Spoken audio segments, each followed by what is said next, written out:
आपल्याला एकच आयुष्य मिळतो.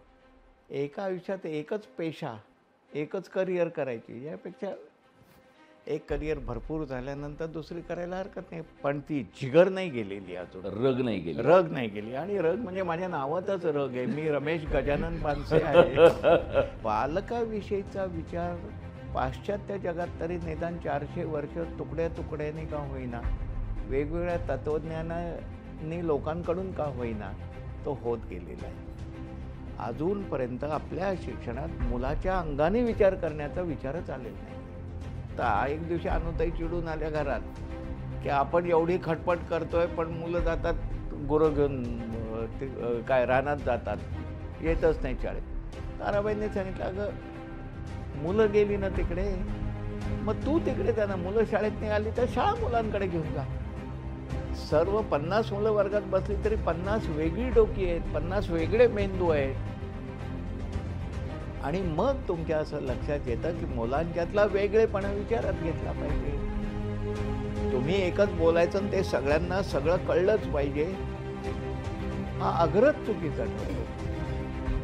शिक्षणाच्या बाबतीत मी ती ज्ञान भाषा करून ठेवतो की ही 1.5-2 वर्षात मुलं जी भाषा आत्मसात करतात ती तुम्हाला शिकायला 65 वर्ष लागतील. आपल्या संबंध शालेय शिक्षणातली सगळ्यात मोठी चूक आहे की लिहिण्या वाचण्यापासून तुम्ही भाषा शिकवता.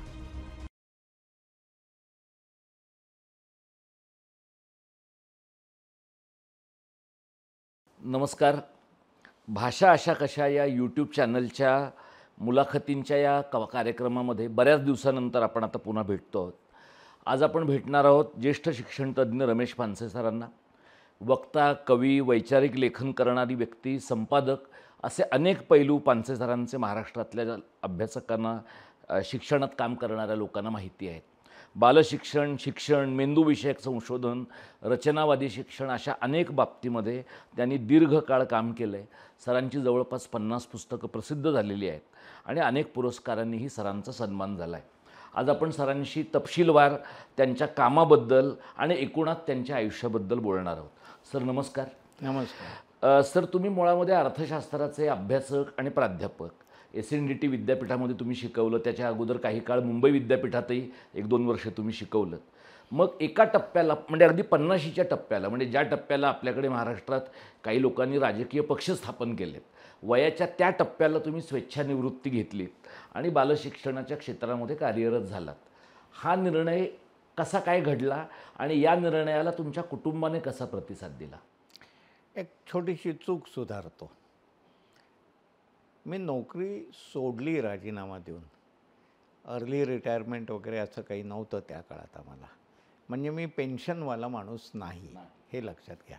म्हणजे माझी मुक्तता ही पेन्शनमधनं सुद्धा मुक्तताच होती. खरं तर 2-3 कारणं आहेत त्याला. एक म्हणजे आपल्याला एकच आयुष्य मिळतो. एका आयुष्यात एकच पेशा, एकच करिअर करायची. यापेक्षा एक करिअर भरपूर झाल्यानंतर दुसरी करायला हरकत नाही. प्राध्यापकी मी 25 वर्ष केली. 23 वर्ष SNDTतनी 2 वर्ष आधी. पुरेसं झालं मला. पण एवढंच नाही, अपघात घडावे लागतात आयुष्यात, संधी यावी लागते. आणि अशी एक संधी माझ्या दाराशी अचानक आली आणि हे खरं कारण आहे की संधी आली आणि संधी ती मी घेतली, एवढाच त्याचा अर्थ आहे. अनुताई वाघांशी माझा संपर्क झाला. अनुताई वाघ आमच्या घरी यायला लागल्या. त्यांचं आमचं म्हणजे माझं आणि त्यांचं बहीण भावाचं रिलेशन आहे, पण अर्थात लांबचं जरा.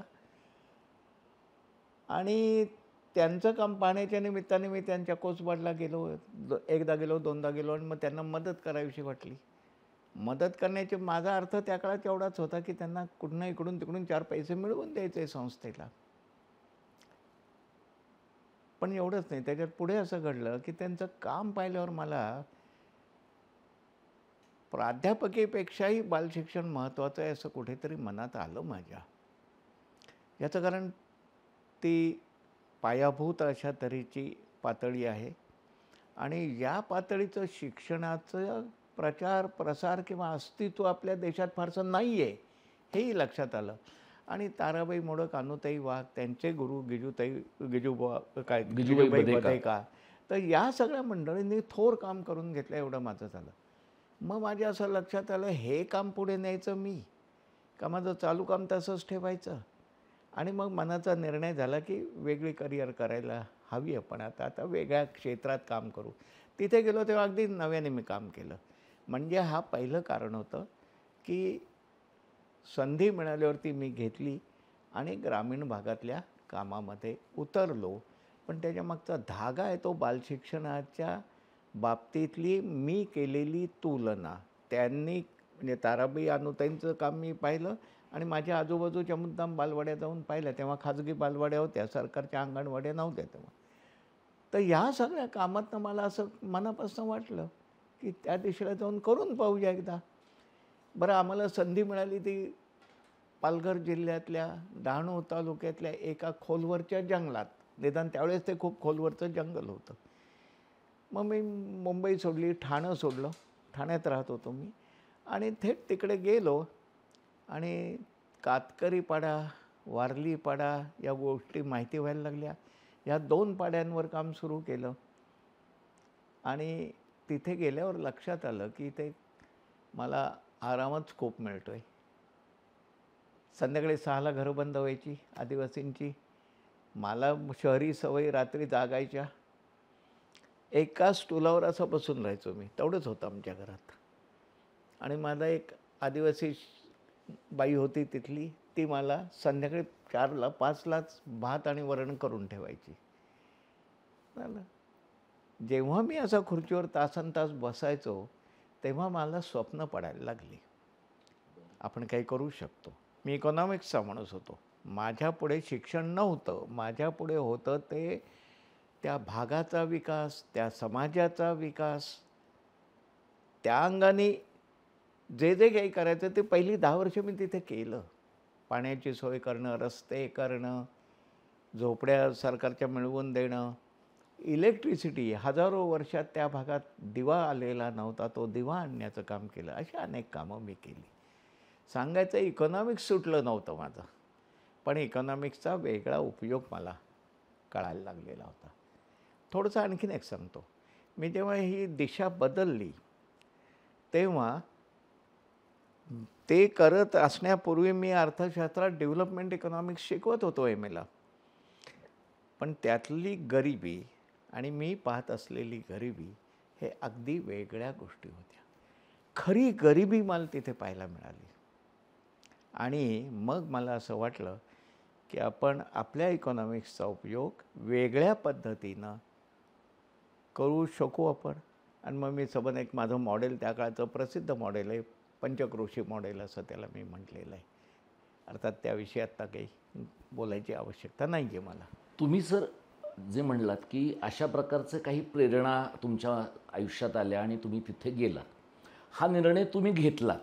म्हणजे तुम्ही शिक्षणाबद्दल जेव्हा नेहमी बोलता तेव्हा तुम्ही म्हणता की मुलाला शिकवणं ही एका अर्थाने लोकशाही प्रक्रिया आहे. तर मुलांच्या शिक्षणाकडे जाण्याचा जो तुमचा निर्णय आहे तो व्यक्तिगत पातळीवर किती लोकशाहीवादी होता? म्हणजे तुम्ही घरातल्या सगळ्यांना विश्वासात घेतलत आणि मग निर्णय घेतलात का लोकांना कळवलं? तुम्ही हे ते राज्यशास्त्राचे लोक असताना ते ते धूर्त असे असतात. उगीचच गुंतगुंतीचे प्रश्न विचारतात. खरं असं आहे बरं काय, लोकशाही निर्णय असं जेव्हा तुम्ही म्हणता, नीट लक्षात घ्या. आता माझा विरोध आहे तुमच्या वागण्याला आणि शब्दाला आणि शिकवण्याला. प्रत्येक लोकशाहीच्या पोटात हुकुमशाहीच असते. कुणा एकाचं तरी ते मत असतं आणि ते इतर लोक जेव्हा स्वीकारतात तेव्हा मग ते लोकशाहीचं मत होतं. म्हणजे मत हे मुळात हुकुमशाहीचंच असतं, एकाच व्यक्तीचं असतं. हे पहिलं लक्षात घ्या. त्यामुळे हुकुमशाही ही लोकशाहीच्या पोटात असते आणि गरजेनुसार तिचा वापर लोकशाहीत केला जातो. त्यामुळे पहिलं हे. आता तुम्ही विचारलेला दुसरा प्रश्न, खरं मी तुम्ही विचारू नये म्हणून मी टाळत होतो. म्हणून मी तात्विक बोलायला सुरुवात केली. नाही झालं असं खरंच की मी राजीनामाच दिला. 1 महिन्याची काय 3 महिन्याची त्याची नोटीस होती, तशी एक नोटीस दिली आणि मी घरी आलो. घरी आल्यावर आईला आणि बायकोला सांगितलं की आजपासून मी नोकरी सोडली. फार मोठा धक्का होता तो. कारण चांगली नोकरी होती. त्या काळातला का होईना चांगला पगार होता ना, जास्त सगळ्यात पगार. अशा परिस्थितीत असताना एकदम मी नोकरी का सोडावी? मी नोकरी सोडल्यावरच त्यांना का सांगावं? याला तुम्ही कदाचित माझी हुकुमशाही वृत्ती असं म्हणाल. पण हुकुमशाही वृत्ती म्हणण्यापेक्षा आलेली उबळ योग्य वेळी वापरात नाही आणली तर ती हळूहळू नाहीशी होते.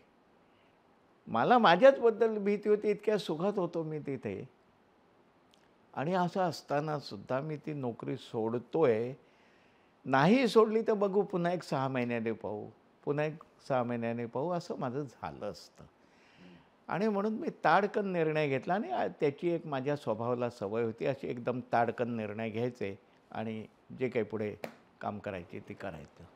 मी सर तुम्ही तुमच्या शिक्षणाच्या कामाच्याकडे मी येणार आहे. म्हणजे ओघाने तुम्हाला जे काही इतर मुलाखतींमध्ये प्रश्न विचारले गेलेले आहेत ते तुमच्या शिक्षणातल्या कामाच्या बद्दलचे आहेत. मला थोडे वेगळे प्रश्न विचारायचे ना, आहेत. जरूर. एक म्हणजे तुमचं रुचा या नियतकालिकातलं तुमचं काम, आणि दुसरं तुमची खेळांची, कबड्डीची आणि इतर सगळ्या व्यायाम प्रकारांची तुमची आवड, आणि त्यातनंच एका वेगळ्या पातळीवरची मारामाऱ्या करण्याची तुमची हौस, जी तुम्ही शिक्षण क्षेत्रात आल्यावरही केलीत, कधी सरकारशी, कधी शिक्षणाच्या क्षेत्रात कामं करणाऱ्या इतर मंडळींशी. तिला म्हटलं तर तत्वतः मारामारी हा शब्द बरा नाही, वैचारिक युद्ध आपण असं म्हणू. पण ही जी एक खुमखुमी आहे, ही एका ठाण्यातल्या, म्हटलं तर तसं एकेकाळी गाव असलेल्या एका भागातल्या तरुण मुलातली ही खुमखुमी कशातनं आलेली आहे? तुम्ही किती सावरून शब्द वापरलेले आहेत, सभ्य शब्द वापरलेत. मी लहानपणी गुंड होतो असं म्हणायला काही हरकत नाही. काही हरकत नाही. मी तुम्हाला खरं सांगू का, माझं आयुष्य जे घडलंय ना, त्याचा पाया घालण्याचं काम हनुमान व्यायामशाळेने ठाण्यातल्या केलं आहे. ती खेळण्याची व्यायामशाळा होती, ती मुलामुलींची व्यायामशाळा होती, आणि केवळ ती व्यायामाची शाळा नव्हती, केवळ ती खेळाची व्यायामशाळा नव्हती, तर आमचा सांस्कृतिक विकास आणि स्वातंत्र्यानंतरच्या काळातली आमची पहिली पिढी आहे. आणि ह्या पहिल्या पिढीपुढे जी मोठी मोठी स्वप्न असायची, ती स्वप्न निर्माण करणारी अशी ती संस्था होती. तर हे पहिलं. पण तिला मारामारी आणि गुंडगिरी, काय त्याला म्हणतात आपण, की त्याला विरोध नव्हता काही. किंबहुना आमच्याकडे एक नैतिकता आली होती, की आपल्याबरोबरच्या मुलींचं संरक्षण आपण करायचं. त्यामुळे मला आठवत आहे, सहलीला गेलो आणि कोणी टिंगल केली तर धरून कसं बडवायचं हे आम्ही शिकलेलोच होतो. आणि आम्ही वाट पाहायचो अशी काही संधी मिळेल असं. याचा अर्थ शारीरिकदृष्ट्या एक बळकटपणा आहे ना, शरीर आपलं बळकट आहे का, कुठल्याही गोष्टीला साथ द्यायला, कुठल्याही गोष्टीला संघर्ष करायला, याचा आत्मविश्वास येणं, ह्या गोष्टी मला व्यायामशाळेने दिलेल्या आहेत.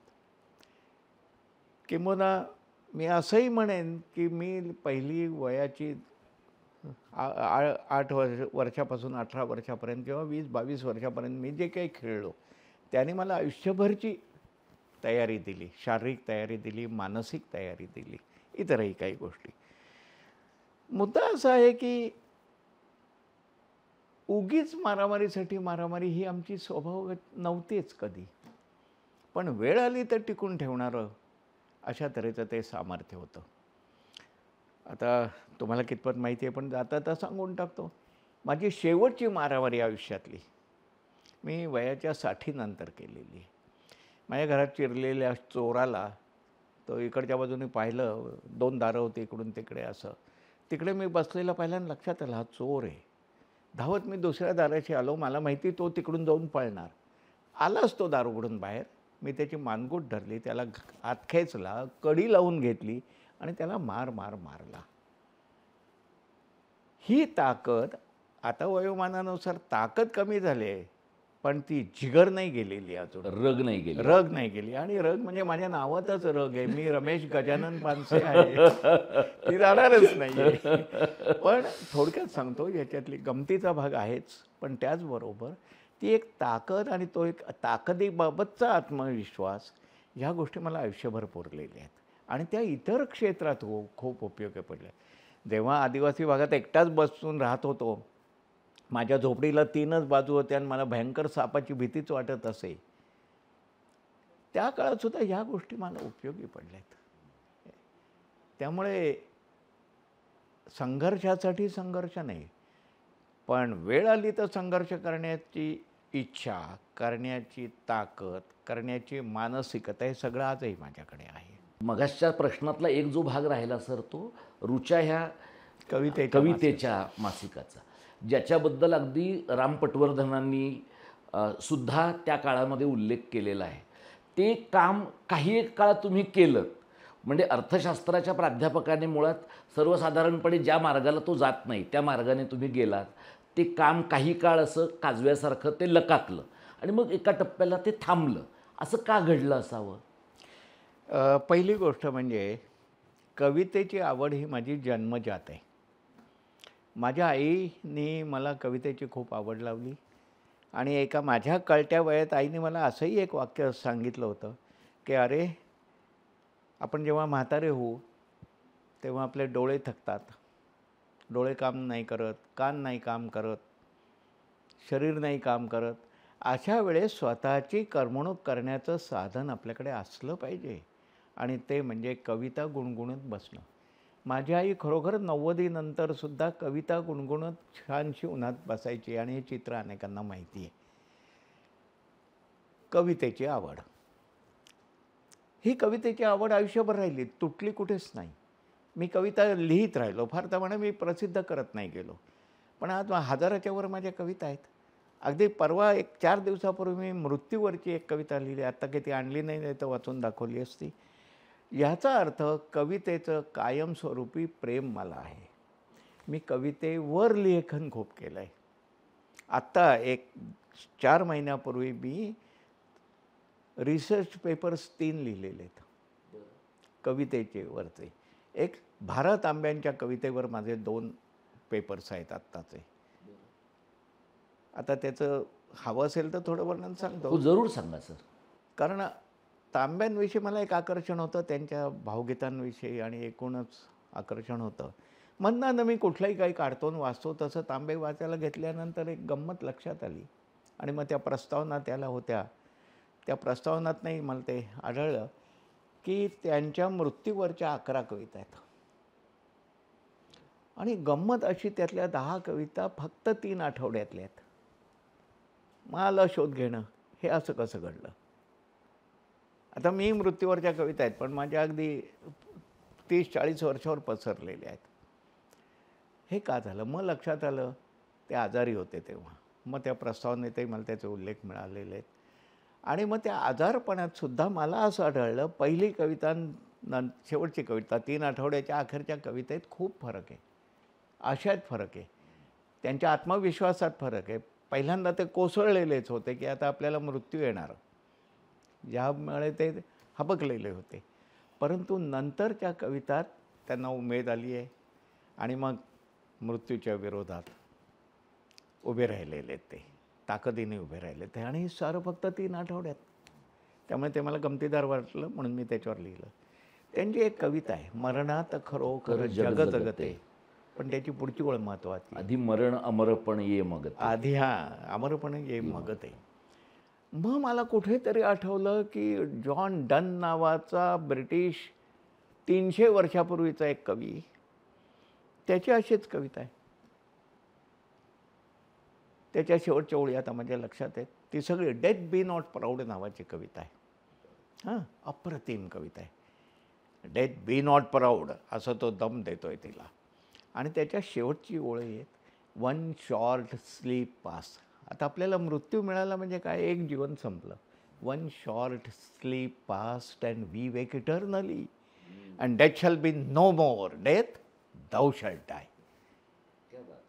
हे आणि तांब्यांचं. मग ह्या तुलनेवर मी लिहिला एक लेख अशा तऱ्हेनं. थोडक्यात मला सांगायचं आहे ते असं की मी कविता लहानपणापासून आजच्या क्षणापर्यंत कवितेला धरून ठेवलेलं आहे. ती माझी आवड आहे. शेकडो पुस्तकं माझ्याकडे आहेत आणि एवढंच नाही तर केव्हाही वेळ मिळाला की ती पुस्तकं काढून मी बसतो. उदंड कविता मला पाठ आहेत आणि मग एखाद्या कवितेवर सुचायला लागतं, अरे ह्या कवितेत काही वेगळे पण दिसते. असे काही कवितेचा अभ्यासक आहे मी, असं मी म्हणेन. ऋचा ही त्याची सुरुवात आहे. आणि खरं म्हणजे ऋचा ही अशा एका संध्यासमयी आलेली आहे की एकीकडे जे प्रस्थापित साहित्य आहे त्याच्या विरोधात जी लिटिल मॅगझिन्सची चळवळ झाली त्यातही मी होतो आणि त्या चळवळीची अखेरही झाली आणि मग ऋचा उगवलं असं. मग ऋचा मासिक चालवलं, त्याचं कौतुकही खूप झालं. म्हणजे श्रीपू भागवत यांनी एकदा लिहिलं की अलीकडे मराठीत प्रयोग फारसे होत नाहीत, मी कंसात लिहिलं याला रमेश पानसेंची ऋचा अपवाद आहे म्हणून. किंवा कुसुमाग्रजांनी मला आपणहून सांगितलं, सर तुमचं ऋचा मासिक मी फार मनापासून वाचतो, फार सुरेख काढताय. अशी काही कौतुकं मिळाली की आपण अधिक काही करायला उद्युक्तही होतं. म्हणजे प्रेरणा, कौतुक ही एक प्रेरणा आहे आणि काही काही वयात ती अधिक असते असं आहे. त्यामुळे मी आज सगळ्यात कविता लिहितो आहे, कवितेवर लिहितो आहे आणि कवितांचे कार्यक्रमही मी करतो. मग एक एक कवी घेऊन त्याच्यावरचे कार्यक्रम मी करतो. अनेक माझ्या काळात तर माझं सगळं जीवन कवी लोकांनी, पाडगावकर माझे मित्र, सुर्वे माझे मित्र, शंकर वैद्य माझे मित्र आणि विंदा माझे सर. विंदा माझे शिक्षक होते, शांताबाई माझ्या शिक्षिका होत्या. अनेक लोकांच्या त्या वातावरणात मी वाढलेलो असल्यामुळे मी साहित्याशी निगडीत झालो. मधल्या काळात साहित्यापासून दूर गेलो असं म्हणण्यापेक्षा साहित्याला वेळ देऊ शकलो नाही. वाचायची खुमखुमी पुन्हा आता मी सुरू केलेलीच आहे, पण आपल्या आयुष्यात एकाच वेळीच मी खेळातला होतो, ते एक वय होतं, खेळ खेळ खेळलो, दुसरं काही केलं नाही. पहिलं प्रेम खेळाचं, दुसरं प्रेम साहित्याचं, तिसरं प्रेम अर्थशास्त्राचं आणि चौथं प्रेम शिक्षणात काम करण्याचं. ही सगळी माझ्या आयुष्यात त्या त्या काळात अतिशय दमदारपणे माझं आयुष्य जगायला कारणीभूत ठरणाऱ्या या गोष्टी आहेत. आणि या अंगाने जर का तुम्ही पाहिलं तर तुमच्या लक्षात येईल, एकातून दुसऱ्याकडे उडी मारली तरी पहिली गोष्ट टिकून असते, दुसऱ्यातनं तिसरीत उडी मारली तरी पहिल्या दोन गोष्टी टिकूनच असतात. माझ्या आयुष्यात आज पाचही गोष्टी टिकून आहेत. आता तुमची ज्याच्यासाठी प्रमुख ओळख महाराष्ट्रात आहे त्या शिक्षणाच्याबद्दल किंवा बालशिक्षणाच्याबद्दल आपण बोलूयात. 3-4 दशकं तुम्ही त्यासाठी काम करताय. मूल कसं शिकतं याच्याबद्दल तुम्ही इतक्यांदा व्यक्तिगत पातळीवर पालकांच्या समूहाशी, शाळा चालवणाऱ्यांशी, संस्था चालकांशी, सरकारच्या लोकांशी बोललेले आहात. हे जे तुमचं सांगणं असतं पालकांना, शिक्षकांना, हे तुम्ही सांगता तेव्हा लोकांना पटकन पोचतं का गेल्या 40 वर्षात तुम्हाला सांगण्याच्या काही नव्या पद्धती पण सापडल्यात? तुम्ही खूप छान अभ्यास केला आहे.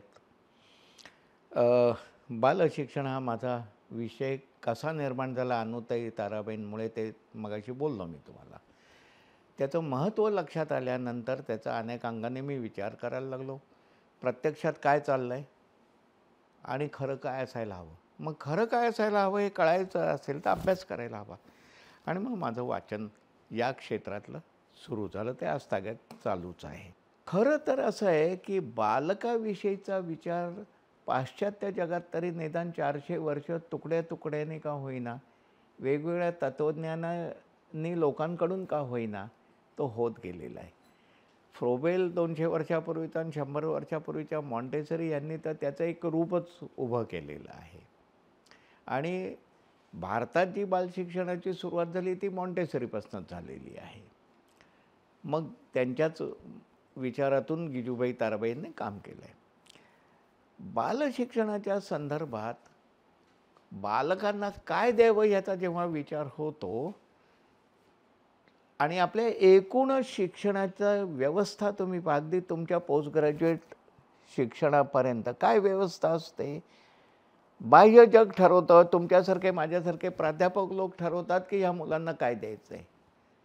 अजूनपर्यंत आपल्या शिक्षणात मुलाच्या अंगाने विचार करण्याचा विचारच आलेला नाही आहे. तुम्ही असा विचार करता की तुमच्याकडे एम.एला आलेली मुलं मुली त्यांच्या काय करतायत, त्यांच्या काय क्षमता आहेत, असा विचार तेव्हाही होत नाही आहे. म्हणून मला काय म्हणायचं, एकूणच शिक्षणाचा दोष असा आहे, शिक्षण हे आमच्या इकॉनॉमिक्सची टर्म वापरायचंच झालं तर सप्लाय आपण करतो, डिमांड आहे की नाही आम्हाला माहीत नाही.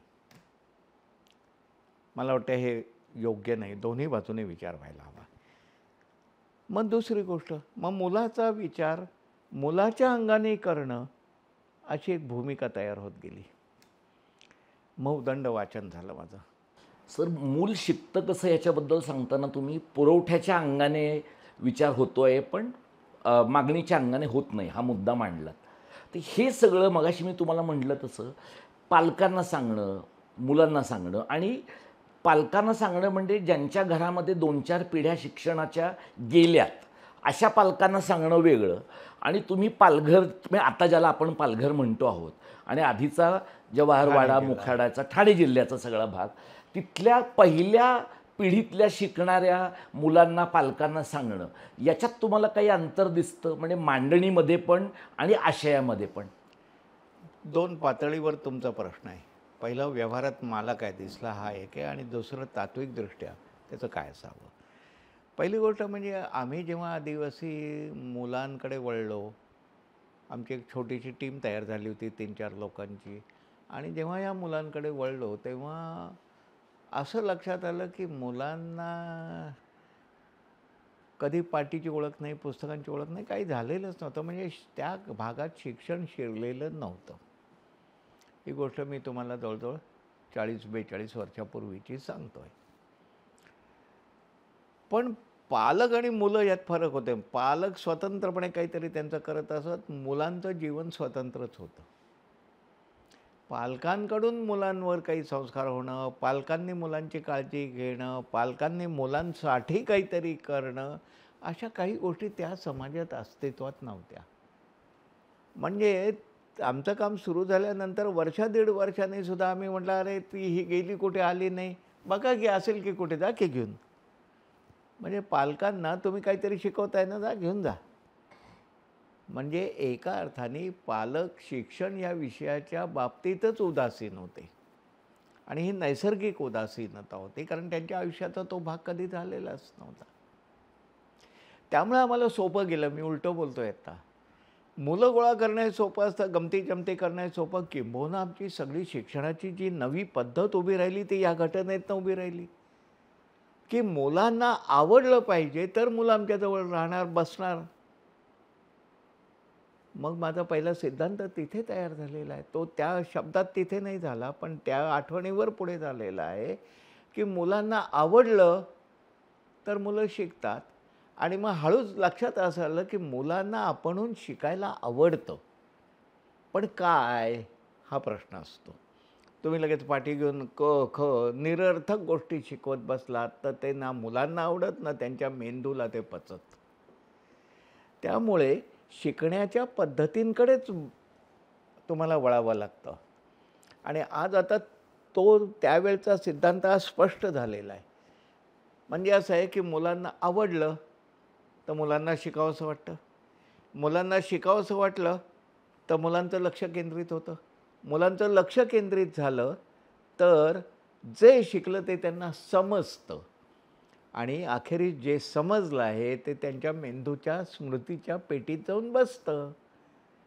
म्हणजे ज्यासाठी ही सगळी शिक्षणाची खटपट झाली आहे त्याच्या शेवटाला जर का तुम्ही गेलात, अर्थात पुढेही एक पायरी आहे की जे मेंदूच्या स्मृतीच्या पेटीत जाऊन बसतं ते हवं तेव्हा वापरता येतं आयुष्यात. याला आपण शिक्षण म्हणायला पाहिजे.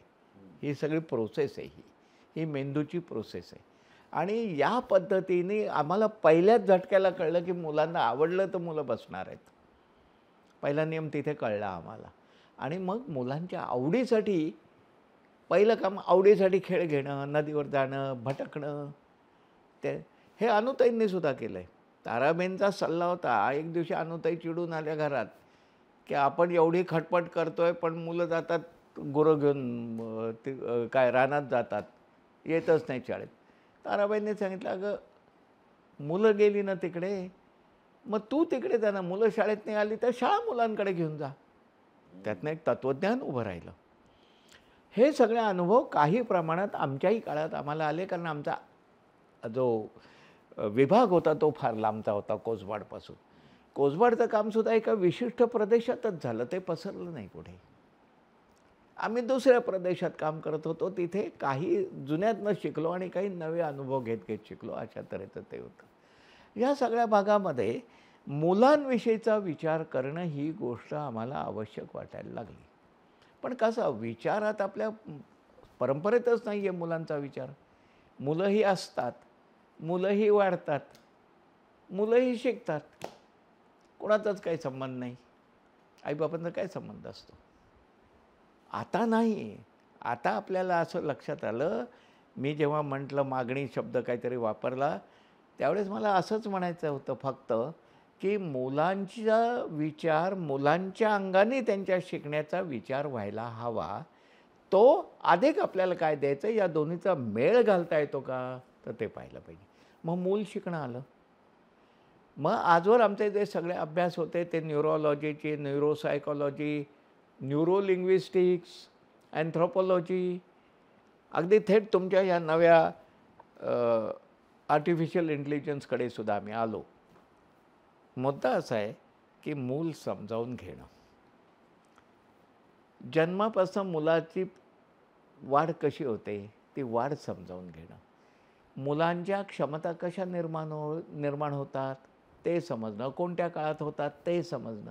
ह्याचा अर्थ डोळ्यासमोर तुम्ही मूल ठेवलं तर मुलाचं 3 वर्षापर्यंतचं पहिलं आयुष्य आणि 3 ते 8 वर्षापर्यंत पुढचं आयुष्य, ह्या आयुष्यात मूल स्वतःहून विकसित होत असतं, निसर्गतः विकसित होत असतं. तुम्ही त्यात काहीही करत नसता. मग 2 गोष्टी येतात. पालकांच्या बाजूने मुलांना सोसायला शिकलं पाहिजे पालकांनी. कारण मुलं ही निसर्गतः वागतात. आणि दुसरी शिक्षकाच्या अंगाने मुलाचे कल विचारात घेऊन त्याच्याशी जरा संवाद जर का केला तर मुलं चांगली शिकू शकतात. मग एक सगळं शास्त्रच उलथंपालथं करावं लागलं आपल्याला. आत्ता मी जी विविध शास्त्र चालले या सगळ्या ह्याच्यात आलं. आणि विशेषतः हा सगळा काळ पाश्चात्य राष्ट्रातला 1960चं दशक. ह्या दशकात मुलाकडे पाहण्याची ही नवी दृष्टी प्रामुख्याने पियाजेकडनं आली. अर्थात पियाजे 30 सालापासून काम करत होता.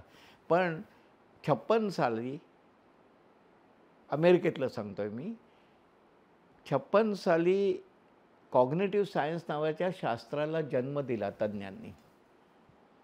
आणि तेव्हापासून मूल शिकतं कसं, किंवा त्याच्या मागे जाऊन मूल वाढतं कसं, आणि त्याच्याही मागे जाऊन मूल मुळात असतं कसं, ह्याचे अभ्यास होत गेले. आणि इतकं इंटरेस्टिंग सायन्स वाढत गेलं. आम्ही त्या कॉग्निटिव्ह सायन्सचे अभ्यासक झालो. आणि मग त्यात पुढे म्हणजे जर का इतिहास तुम्ही थोडासा पाहायचा झाला तर पुढच्या गंमत दिसते ना तुम्हाला.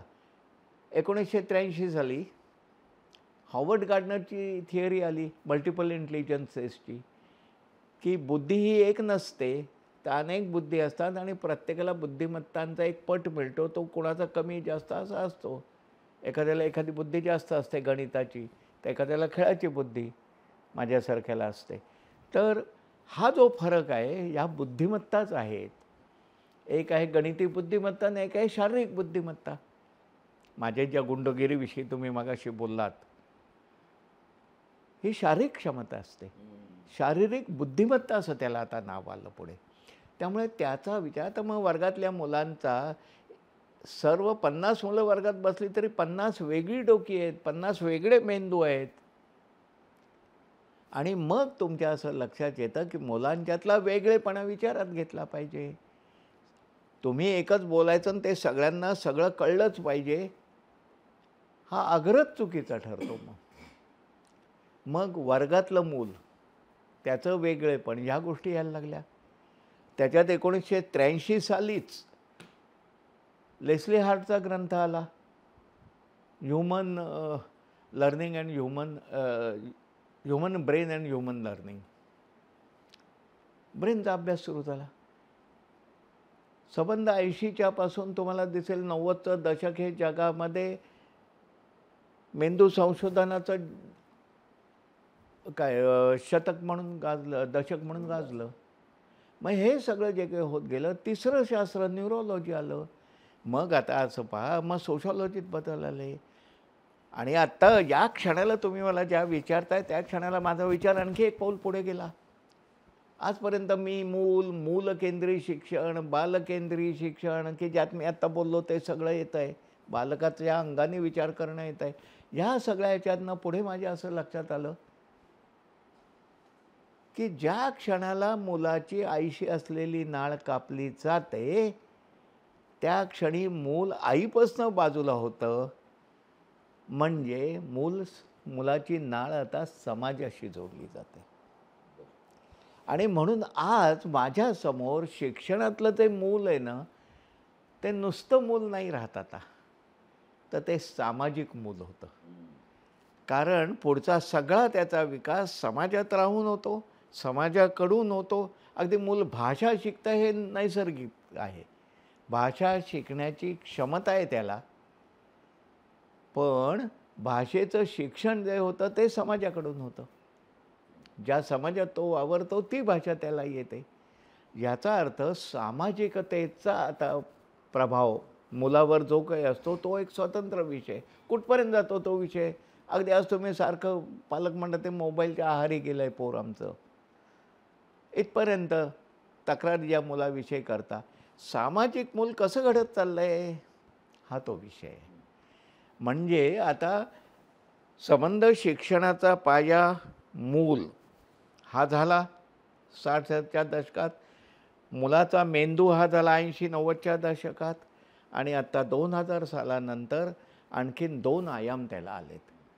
त्यातला एक आत्ता मी तुम्हाला सांगितलं की मूल सामाजिक मूल म्हणून कसं पुढे घडत जातं, हा एक त्याचा भाग झाला.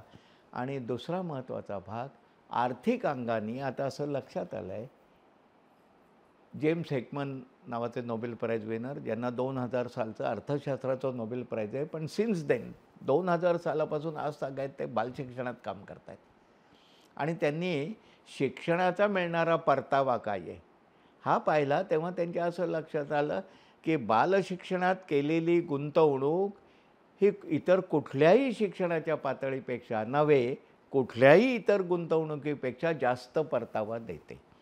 आणि हा परतावा व्यक्तीला मिळतो, त्याच्या कुटुंबाला मिळतो, समाजाला मिळतो, राष्ट्राला आर्थिकदृष्ट्या मिळतो. असं एक नवं आलं. मग मुलाकडे आता वळलं तुम्ही, वेगळी दृष्टी आली की ह्या मुलाचं शिक्षण चांगलं होणं म्हणजे कुटुंबाचं शिक्षण चांगलं होणं, मुलाचं शिक्षण चांगलं होणं म्हणजे त्या समाज गटाचं शिक्षण चांगलं होणं, मुलाचं शिक्षण चांगलं होणं म्हणजे देशाचं शिक्षण चांगलं होणं. आणि मग माझा नवा विचार आला की बायोलॉजिकली प्रत्येक मोठ्या माणसातनं मूल जन्माला येतं, पण सामाजिकदृष्ट्या प्रत्येक मुलातून एक प्रौढ जन्म घेतो. मग तो प्रौढ कसा असावा? पण एवढंच नाही, एका मुलातून जर का प्रौढ जन्म घेत असेल तर याचा अर्थ मुलांच्या समाजातून प्रौढ समाज निर्माण होतो. मग मुलांच्या समाजाविषयीचा विचार तुमच्या शिक्षणाचा काय आहे? आणि एवढंच नाही, हा समाज एवढा आहे, हा आता प्रौढ होणार आहे 15 वर्षांनी. जर का असं असेल तर 15 वर्षांनंतरची तुमची समाजाची संकल्पना काय आहे? काय असायला हवं आहे तुम्हाला? नुसतं हिंदुत्वाच्या बेड्यात अडकायचं आहे तुम्हाला, का अधिक मुक्तपणे तुम्हाला सार्वत्रिकता विचारात घ्यायची आहे जगातल्या सगळ्या समाजांची? आपल्याला नेमकं काय करायचं आहे? दुर्दैवाने आपल्या देशामध्ये तत्त्वज्ञानी आजच्या काळात नाहीत. दुर्दैवाने आपल्या देशामध्ये अशा तऱ्हेचा विचारच होत नाही आहे की आपल्याला 20 वर्षात कुठे जायचं आहे. नुसतं आम्ही आर्थिकदृष्ट्या डेव्हलप होणार आहोत. अरे नुसता GDP वाढून काही देश नसतो प्रगत होत. अनेक विचार आहेत त्याला, आणि हे सगळे शिक्षणाशी जोडलेले आहेत. म्हणजे थोडक्यात एका वाक्यात सांगायचं तर प्रौढ समाज कसा घडेल हे आज तुम्ही त्या मुलांना कसं घडवताय याच्यावर अवलंबून आहे, आणि हे घडवणं प्रामुख्यानं शिक्षणाचं आहे. आता एक दीर्घ असा सर ओघ तुम्ही आता जे म्हणणं मांडलं त्याला होता.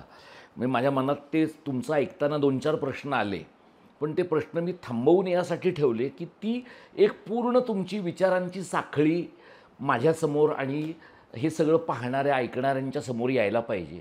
हा सगळा वैचारिक प्रवास आहे म्हणजे बालशिक्षणाकडे पाहण्याचा. म्हणजे त्यामध्ये तुम्ही बहुविद्याशाखीय, आंतरविद्याशाखीय अशा अनेक गोष्टी तुम्ही सांगताय. म्हणजे तुमचं अर्थशास्त्राचं भान आहे, तुमचं शिक्षणाचं भान आहे, न्यूरोलिंग्विस्टिक्सचं भान आहे, हे एकीकडे. तर हे जे जगभरात चाललं आहे ते भारतामध्ये आणि आपल्या या महाराष्ट्रामध्ये, कारण आपण काही झालं की आपलं महाराष्ट्र आहे, आपलं हे महान राष्ट्र आहे, अशा पद्धतीनं समाज सोडवायला आपल्याला आवडतो. पण तरीसुद्धा दरवेळेला काही आपलं राष्ट्र नीट महानच आहे असं म्हणता येईल अशी स्थिती नाही आहे. तर मला विचारायचं की हे जगभरातलं जे ज्ञान तुमच्यासारखा माणूस इंग्रजीतनं वाचून मराठीत आणतो आहे, म्हणजे तुमच्यासमोर एक पर्याय असा राहिलाच असता की जो सर्वसाधारणपणे प्राध्यापक मंडळींच्या समोर असतो, की ते इंग्रजीतनं घ्यायचं, इंग्रजीतच ठेवायचं आणि स्वतःच्यासाठी वैयक्तिक उत्कर्षाचे मार्ग मोकळे करायचे. तो सोपा मार्ग तुम्ही का स्वीकारला नाही असा एक माझा प्रश्न आहे. आणि दुसरा माझा प्रश्न आहे की तुम्ही कोसबाडचा उल्लेख केला आणि ऐण्याचा उल्लेख केला. अंतर तुम्ही बघितलं तर खूप नाही आहे. तसं अंतर महाराष्ट्रातल्या अनेक ठिकाणच्या प्रयोगशील शाळांमध्ये पण नाही आहे. असं का होतं आहे आपल्याकडे की प्रयोग करणाऱ्या माणसांच्या कामाचं सार्वत्रिकीकरण न होता छोटे भौगोलिक प्रदेश आणि त्यातली बेटं असंच ते राहत आहे. याच्या आधीचा पहिला प्रश्न तुम्ही हो, आधीचा जो पहिला प्रश्न आहे तो की हे सगळं ज्ञान आपल्या भाषेत आणणं, पचवणं हा कठीण मार्ग तुम्ही स्वीकारलात तर सोपा का नाही स्वीकारलात? नाही, याचं खरोखरच काही गोष्टी मी आयुष्यात विचारपूर्वक केल्या हो. आपोआपच घडत गेलं सगळं माझ्या आयुष्यात, असं काही झालेलं नाही आहे. मी जेव्हा माझ्यापुढे 50 पाऊंडचे ग्रंथ विकत घेतले, अमेरिकेत गेलो होतो तेव्हा घेतले. माझा मुलगा अमेरिकेत असतो, तो मला दर 6 महिन्यांनी पुस्तकाची यादी पाठवा म्हणतो, दर 6 महिन्यांनी येतो, तो मला पुस्तकं घेऊन येतो. हा घरगुती भाग सोडा तुम्ही, पण पुस्तकांचा वेड आहे मला. दुसरं काही आणायचं कुणी असं काही नाही आहे ते. आणि पुस्तकं वाचण्याचं वेड आहे, नुसतं पुस्तकांचा वेड नाही आहे. म्हणजे पुस्तकं असणं वेगळं आणि पुस्तकं वाचणं वेगळं. पुन्हा माझी वाचण्याची पद्धत वेगळी आहे. एक तर मी खुणा करतो आणि वाचतो. म्हणजे जर का कोणी माझ्यानंतर माझं ग्रंथ पाहिले तर सरांनी हे वाचलेलंच नाही आहे असं सांगू शकतील ते. पण त्याच्यापेक्षा माझी वाचण्याची पद्धत येते तिथे आणि त्याचं महत्त्व सांगणार आहे. म्हणजे मी ते असं होतं की मी एखाद्या विषयावर काम करतो आहे. म्हणजे मूल शिकतं कसं, मग ह्या ग्रंथात मूल शिकतं कसं एवढाच भाग मी वाचेन. मग कुठलं पॉलिटिकल सायन्समध्ये काही आलं आहे का, नाही आलं आहे. कुठे अँथ्रोपॉलॉजीत आलं आहे का मूल शिकतं कसं, मग तेच घेईन मी. म्हणजे माझा विषय 25 ग्रंथातनं मी शोधून काढतो. म्हणजे मी 25 ग्रंथ नाही वाचत, 25 ग्रंथातला तो रेलेव्हंट भाग तेवढा मी वाचतो. त्यामुळे माझं वाचन सोपं होतं, माझं अंडरस्टँडिंग सोपं होतं, मला समजतं. पुस्तक मी अख्खं कधीही कादंबरीसारखं वाचत नाही. पुस्तक हे टॉपिक मला जो अभ्यासायचा आहे त्या टॉपिकचं त्या पुस्तकातनं काय ते मी पाहतो. हा झाला एक विषय. दुसरं म्हणजे मला असं खरोखरच वाटतं की मी कोणासाठी आयुष्यात काम करावं. एक तर मी आदिवासींच्यात काम करायला लागल्यावर त्या मुलांसाठी त्या लोकांसाठी हा एक भाग झाला. पण मी जेव्हा बौद्धिक पातळीवर जातो आहे तेव्हा मी कोणासाठी काम करावं. मी अमेरिकन माणसांसाठी कशाला करायचं आहे, कॅनडातल्या माणसांसाठी कशाला करायचं आहे, फिलिपिन्सच्या माणसांसाठी कशाला करायचं आहे. मी माझ्या महाराष्ट्रातल्या माझ्या आजूबाजूच्या मराठी माणसांसाठी करावं काम. मग दुसरी गोष्ट घडली ती खरी आपोआप घडली आणि मग काही काळानंतर मी ते जाणीवपूर्वक करत गेलो. 1960 ते 2020 या 60 वर्षातल्या अत्याधुनिक शिक्षणाचा तुकडा फक्त बोलतो आहे आपण. शिक्षणाला मी ज्याला तुम्ही हे म्हणता ना की मराठी भाषा ही काय झाली पाहिजे, ज्ञानभाषा झाली पाहिजे. शिक्षणाच्या बाबतीत मी ती ज्ञानभाषा करून ठेवली आहे. इतकं लेखन मी केलेलं आहे. आता इतकं लेखन झालं की मला परवा फायली मी सगळ्या काढत होतो तर मी अरे हे कुणी लिहिलं आहे आणि मग कळायचं खाली नाव माझंच आहे. इतकं होत गेलेलं आहे. मुद्दा गमतीचा त्यातला सोडून द्या. मराठी ज्ञान आणायचं आहे ना तर मग मराठी आणूया ना ज्ञान. अनेक शब्द मी निर्माण केले, ते आवडतील न आवडतील पण मी ॲप्रोप्रिएट शब्द करण्यासाठी धडपडलेलो आहे. परवा सुषमाताई मला म्हणाले की सर त्याची सगळ्याची एक कोश होऊ शकेल आपला, सूची सगळ्याची, एक सगळे शब्द नव्याने मी काय केलेत त्याची. याचा अर्थ असा की एकीकडे मी म्हणेन एवढूशा भागात मराठी संपन्न मी केली आणि मराठीतून ज्ञान संपन्न केलं आणि हे ज्ञान अत्याधुनिक इंग्रजी ग्रंथातनं देशातनं आलेलं ज्ञान मी इथे आणून ठेवलेलं आहे. मला असं वाटतं मी आयुष्यात बऱ्यापैकी काम केलं. हाच आनंद आपल्याला असतो. काम करणे हा आनंद असतो. त्याच्यातनं काय होणार आहे ते आपल्याला नाही माहिती. त्यामुळे अभ्यास करणं ही प्रवृत्तीच झाली की मला असं वाटतं की तुम्हाला त्याशिवाय राहवत नाही. म्हणजे माझी ती तुम्ही मगाचपासून ती गुंडगिरी काढलीत ना माझी, तर ही माझी बंडगिरी आहे की मराठीत सगळं आणायचं आपण, जे जे काही आपल्याला आणता येईल ते, असं ते काम आहे. आणि दुसरा त्याच्याशी जोडलेला प्रश्न सर, प्रयोगशील शाळांची बेट होण्याचा आहे. आता असं आहे, खरं म्हणजे प्रयोग करणाऱ्यांच्यात एक प्रयोग यशस्वी झाला, दुसरा झाला, 4 गोष्टी चांगल्या निर्माण झाल्या की का कोणास ठाऊक अहंकार निर्माण होतो. आणि अहंकाराला 2 बाजू असतात. एक म्हणजे अहंकाराची म्हणजे आपल्या कामाची प्रसिद्धी तर झालीच पाहिजे, पण ती प्रसिद्धी सगळी माझ्याच नावावर असली पाहिजे आणि मी दुसऱ्याला काही देणार नाही. मी तुम्हाला एक उदाहरण देतो याचं. माझा एक ग्रंथ, माझा किंबहुना शिक्षणावरचा पहिला ग्रंथ युनिसेफने काढला, शिक्षण आनंद क्षण. त्याच्यात 12 शाळांचा अभ्यास होता, त्यातली आमची एक होती, म्हणजे उरलेल्या 11 शाळा.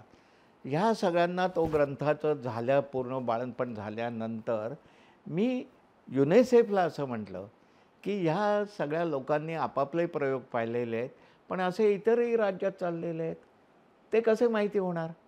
तर तुम्ही आम्हाला याची परवानगी द्या, आम्हाला हे पाठवा की एक नॉर्थची सहल आम्ही काढू, याच 12-15 लोकांची, आणि एक साऊथची.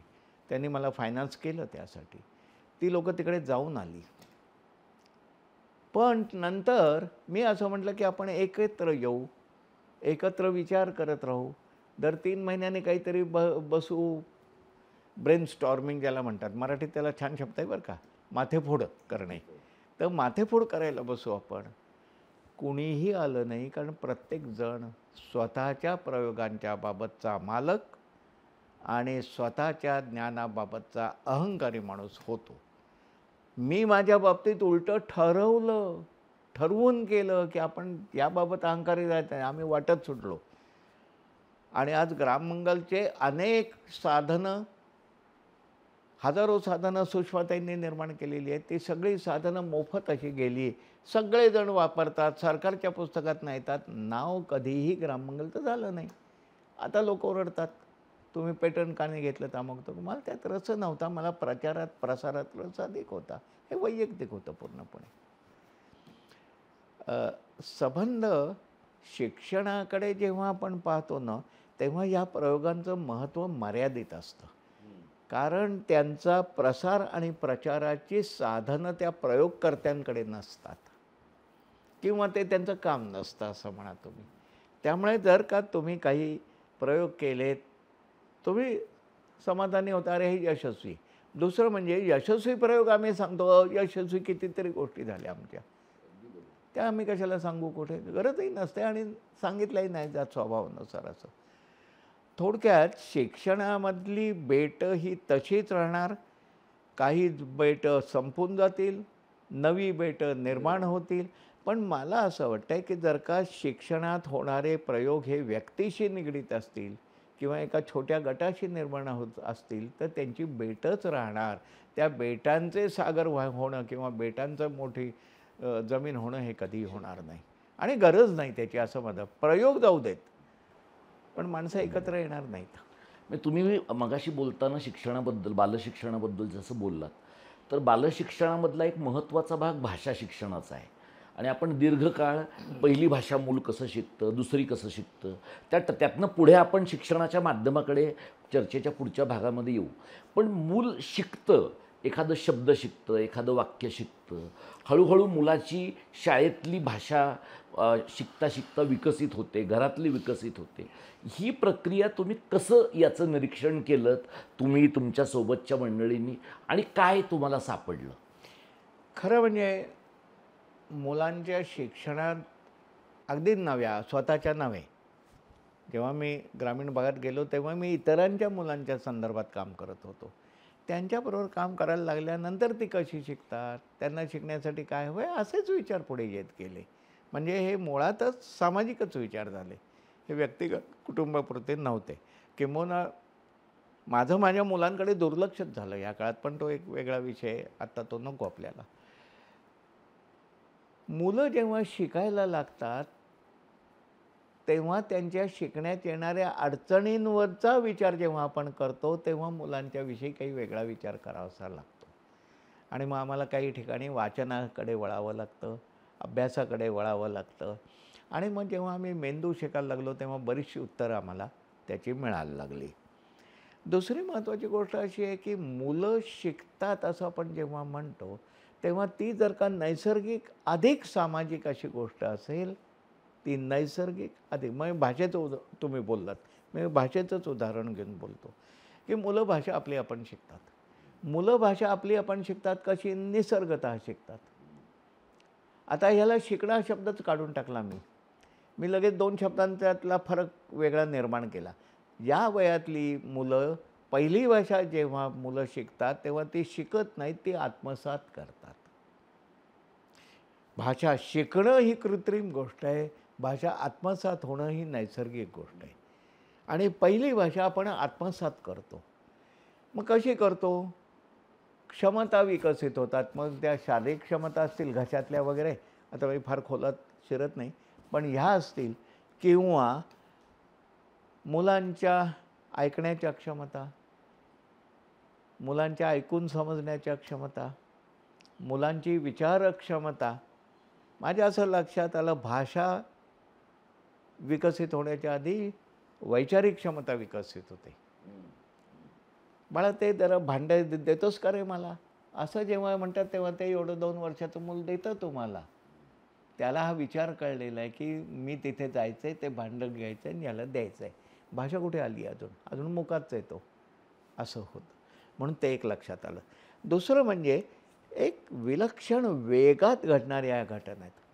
म्हणजे 1.5 वर्षाचं मूल पप करायला लागतं काहीतरी घरात आणि 3 वर्षाचं मूल भाषा समृद्ध झालेलं असतं, म्हणजे त्या पातळीवरचं म्हणतं, त्याला सगळं कळायला लागलेलं असतं. म्हणजे ह्या 1.5 वर्षात असं मी कुठेतरी वाचलं की ही 1.5-2 वर्षात मुलं जी भाषा आत्मसात करतात ती तुम्हाला शिकायला 65 वर्ष लागतील, म्हणजे प्रौढांना, म्हणजे तुलनाच्या दृष्टीने असं.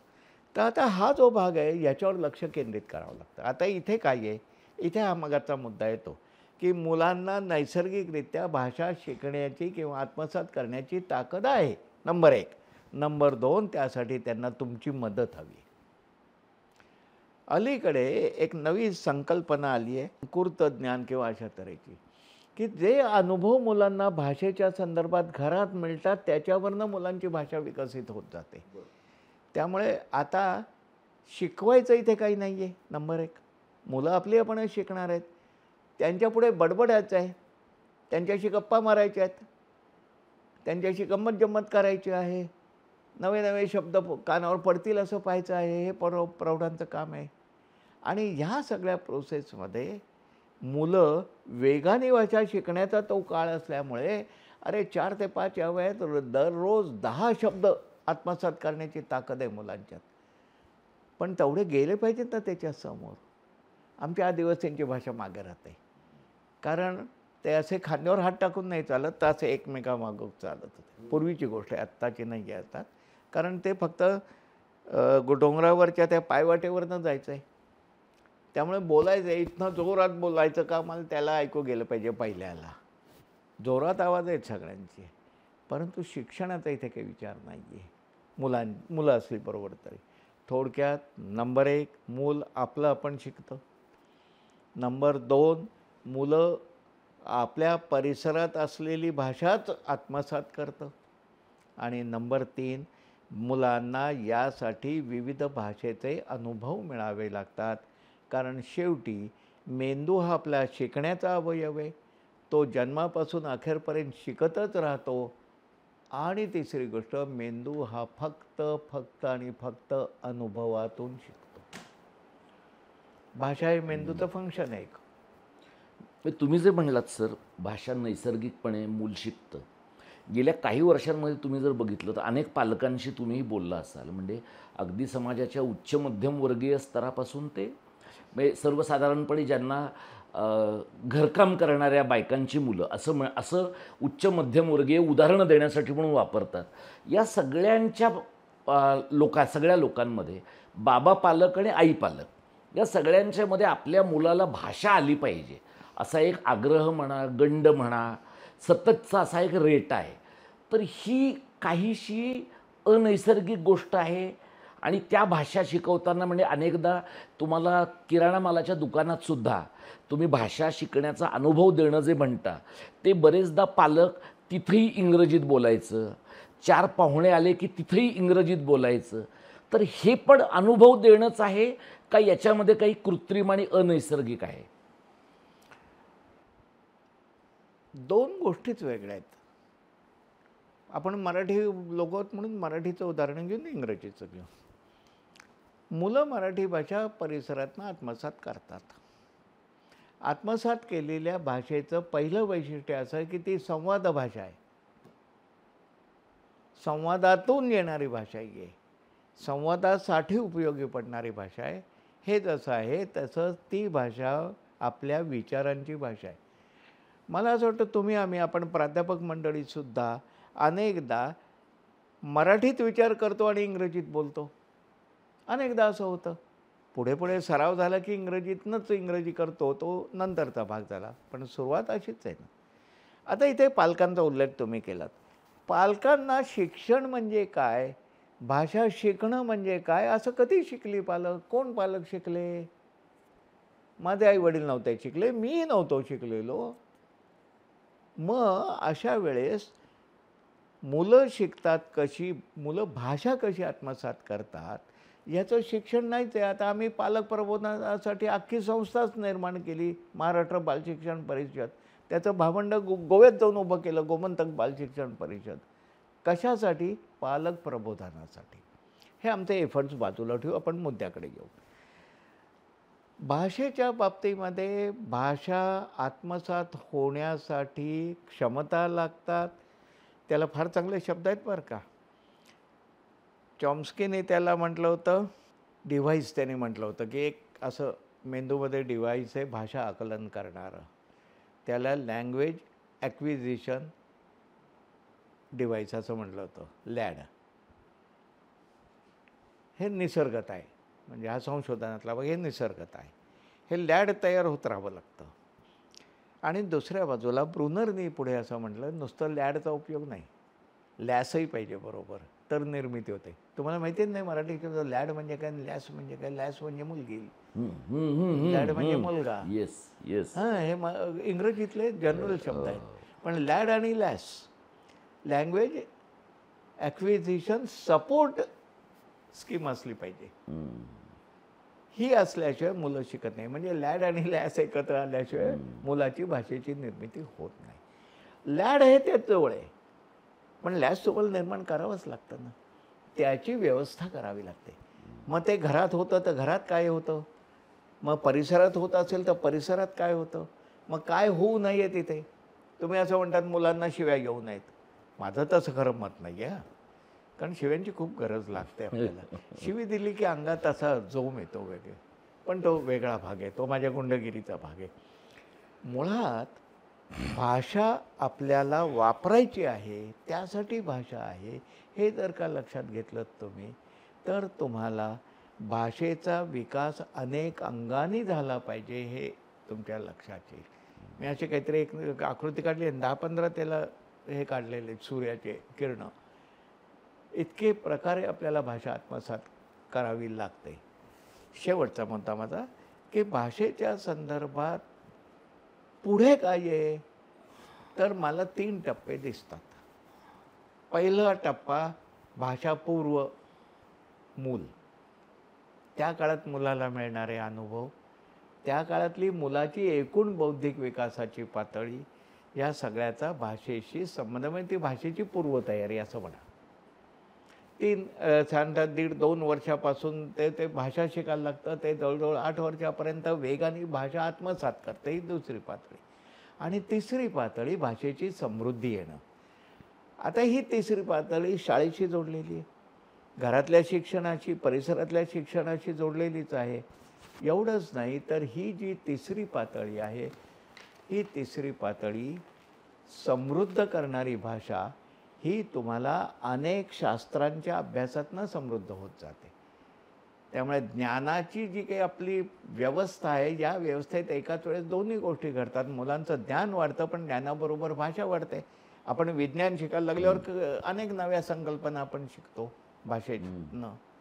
थोडक्यात भाषेची समृद्धी हा जेव्हा विषय येतो, तेव्हा भाषेच्या समृद्धीचं एक कारण मिळणारे अनुभव आणि ह्या अनुभवांचा जो काही विस्तार आहे, मग मला विज्ञानाचे अनुभव, मला गणिताचे अनुभव, या सगळ्याला शेवटी भाषाही नसेल तर पुढचं काही शिक्षण नाही. भाषा हा शिक्षणाचा अतिशय बळकट असा पाय आहे. मगाशी जर तुम्ही म्हणलात की मातृभाषा किंवा परिसर भाषा ते मूल शिकतं आणि त्यामुळे मातृभाषा मूल पहिल्यांदा शिकतं, त्याच्यानंतरच्या टप्प्याला दुसरी भाषा त्या मुलाकडनं शिकली जाते. यशपाल समितीचा अहवालसुद्धा असं सांगतो की इंग्रजी शिकणं भारताच्या संबंधामध्ये किंवा वसाहतोत्तर देशांमध्ये इंग्रजी शिकणं आणि इंग्रजी माध्यमातून शिकणं या दोन वेगळ्या गोष्टी आहेत. पण हे पालकांना कळत नाही आणि त्याच्यामुळे बरेचदा ती मुलं इंग्रजी शिकण्याच्या ऐवजी इंग्रजी माध्यमात शिकायला जातात आणि त्यामुळे घोकमपट्टी, पाठांतर, ज्याला आपण रोट लर्निंग असं म्हणतो, त्या सगळ्यांकडे मुलं जात राहतात. तर हे जे काही भारतामध्ये घडतं आहे, हे नेमकं वसाहतोत्तर देशाचं आपण एक रूप आहोत म्हणून घडतं आहे का याला आणखी काही खोल कारणं आहेत? नाही, कसं आहे, हा इतिहास तर आहेच, म्हणजे त्याच्याकडे नसतोच. आपल्या इथे हा वसाहत नसता आला. आणि मला असं वाटतं प्लासीची लढाई जर का फ्रेंच जिंकली असते तर काय झालं असतं, कदाचित ह्या देशात फ्रेंच देशाची प्लासीच्या आधीची आय मीन सॉरी, पण काय ते लढाईचं नाव विसरलो असेल मी. एनिवे, मुद्दा असा आहे की भाषा एकाच्या ऐवजी दोन शिकणं चांगलं, पण एकाच्या ऐवजी दुसरी शिकणं याच्याविषयी जरा विचार करायला हवा आहे. आणि म्हणून मग मी येतो नैसर्गिक भाषेकडे, की जी आपली आधीच झालेली भाषा आहे. दुसरी गोष्ट, एक फार मोठी गफलत भाषा शिक्षणाच्या बाबतीत, मग ते मराठी भाषा शिक्षण असो किंवा इंग्रजी भाषा शिक्षण असो, आणि मराठीत त्यातल्या त्यात कमी अडचण, इंग्रजीत जास्त अडचण येते मराठी मुलांना. ती अशी, मला आता 7वीपासून इंग्रजी आलं शाळेत माझ्या. काय शिकवलं त्यांनी? A B C. आपण मराठी शिकवतो मुलांना, काय शिकवतो? अ आ इ उ क का की की कुकू ड डा डी डी डुडू. अरे 6 महिने आयुष्यातला मेंदू खराब होऊन जातो. इतकं निरर्थक शिक्षण आपण देत बसतो. काय क ला अर्थ आहे, काय बी ला अर्थ आहे? निदान मराठीतल्या बीला काहीतरी अर्थ आहे, इंग्रजीतल्या बीला काय अर्थ आहे? तर गमतीचा भाग जो त्या नीट लक्षात घ्या, आपली चूक काय होती आहे. निसर्गत आपण भाषा कधी आत्मसात केली? आपण भाषा ऐकून आत्मसात केली. ऐकता ऐकता आपण बोलायला लागलो. म्हणजे जी भाषा आपल्याला बोलता येते ती भाषा सहजपणे लिहिता वाचता येते. आपल्या संबंध शालेय शिक्षणातली सगळ्यात मोठी चूक आहे की लिहिण्या वाचण्यापासून तुम्ही भाषा शिकवता. मला असं वाटतंय फक्त बोलायला शिकवा 5वीपर्यंत मुलांना. इंग्रजी शिकवायचं आहे 5वीपर्यंत बोलायला शिकवा, हिंदी 5वीपर्यंत बोलायला शिकवा. माझा प्रयोग येतो विकास घरांमधला. मग तुमच्या असं लक्षात येईल, निसर्गता जी भाषा बोलता येते ती पटकन लिहिता वाचता येते. मग तेव्हा ते मेंदूला पटतं, क शिकणं आणि ख शिकणं. ती दुसरी गोष्ट, आम्ही शिक्षण शब्दातनं सुरू केलं, कारण मेंदूला अर्थपूर्ण गोष्टी कळतात. प फ ब भ काही याला अर्थ नाही आहे, पण पचा शब्द केलात पळणे की आम्हाला कळतो. मग तिथं आम्ही पुढे गेलो आणखीन भाषेच्या बाबतीत, की अक्षरांनी शब्द नाही तयार होत. आम्ही म्हणतो अक्षरांनी शब्द नाही तयार होत, तर शब्दाचे अक्षरही अवयव आहेत. मूळ शिकायचा आहे शब्द, कारण अर्थ शब्दाला आहे, मग शब्दाचं रूपांतर वाक्यात होईल वगैरे वगैरे पुढचं. त्यामुळे भाषात काय गोंधळ झाला आहे, हे 2 गोंधळ आहेत. पहिली गोष्ट म्हणजे भाषा बोलून न शिकवता भाषा लिहायला वाचायला आधी शिकवण्याचा प्रयत्न केला जातो आणि मग ती अतिशय त्रासदायक होते, येत नाही मुलांना. त्यामुळे आता संबंध बदल जो झाला पाहिजे शिक्षणात तो असा, की 1ली पासून 4थीपर्यंत फक्त भाषा बोलायला शिकवा इंग्रजी तुम्ही. 5वीपासून लिहायला वाचायला शिकवा. तर भाषा आपल्याला दोन्ही भाषा चांगल्या येतील, दोन्ही भाषातलं वितुष्ट कमी होईल. हे एक गोष्ट. आता तुम्ही इंग्रजीचाच विषय काढलात म्हणून काहीही गरज नाही आहे तुम्हाला. आत्ता तुम्ही बोललातच की इंग्रजी शिका, इंग्रजीतून त्यासाठी शिकण्याची गरज नाही आहे. मराठीतून शिकून इंग्रजी माझ्या अख्ख्या पिढीला आली. अहो, आमच्या काळात आम्हाला 7वीपासून ABCD काय जे केलं ते केलं. कॉलेजला आम्हाला इंग्रजी यायला लागलेलं होतं 4 वर्षात. इंग्रजीतनं पुढे सगळी लेक्चर्स आम्हाला कळायला लागलेली होती. एवढंच नाही तर माझ्यासारखा किंवा तुझ्यासारखा एखादा प्राध्यापक झाल्यावर तो इंग्रजीतनं शिकवायला लागला. आहे काय नाही काय, सहजता घालवली जाते आता. आणि मग काय होतं, धड मराठी येत नाही आहे, धड इंग्रजी येत नाही आहे, आणि हा भाषा शत्रू होतो माणूस. आणि त्यामुळे मुलांना धड इंग्रजी येत नाही आहे. आता सरकारने आणखीन एक आचरटपणा सुरू केलेला आहे. विशेषतः ट्रायबलमध्ये मी काम करतो आहे, आदिवासींच्यात काम करतो आहे, तर आदिवासींमध्ये आदिवासी डिपार्टमेंटतर्फे एक योजना आहे, इंग्रजी माध्यमाच्या शाळांमध्ये नामांकित शाळा. नामांकित शाळा म्हणजे फक्त इंग्रजी शाळा या नामांकित आहेत. आणि त्याही पाचगणीमध्ये असलेल्या विशेष पाचगणीत नगरच्या तिकडे आता हजारो शाळांना, आणि तिथे एका मुलामागे 60,000 रुपये देतात. त्यामुळे अनेक लोक उद्युक्त होतात इंग्रजी शाळा काढायला.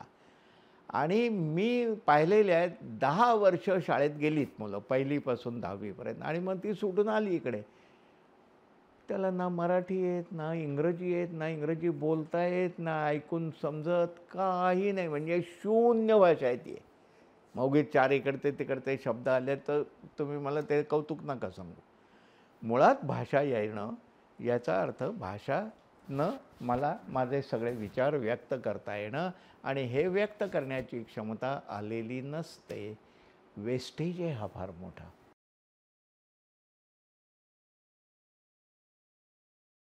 म्हणजे आपण जेव्हा चळवळीत एकत्रितपणे काम केलं तेव्हा तो काळ आहे. तो शिक्षण हक्क कायद्याच्या अंमलबजावणीचा काळ आहे. आणि तेव्हा सरकार असं म्हणत राहिलं की आम्ही विनामूल्य आणि सक्तीचं शिक्षण देणार आहोत, त्यामुळे तुम्ही बाकीच्या काही शाळा काढण्याच्या भानगडीत पडू नका, आणि मग त्या बेकायदेशीर ठरतील.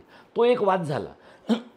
त्यावेळेला अनेक लोकांना असं वाटत होतं की शिक्षण हक्क कायद्यामुळे जे गरिबांच्या मुलांना 25% शिक्षण मिळणार आहे चांगल्या शाळांमध्ये, ते गेल्या 15-20 वर्षामध्ये असं दिसतं की त्या सगळ्या शाळा, चांगली शाळा म्हणजे परिसरातली इंग्रजी माध्यमाची शाळा, अशा पद्धतीने आता लोक गरिबांच्या मुलांना इंग्रजी माध्यमाच्या शाळांमध्ये ॲक्सेस मिळतो आहे.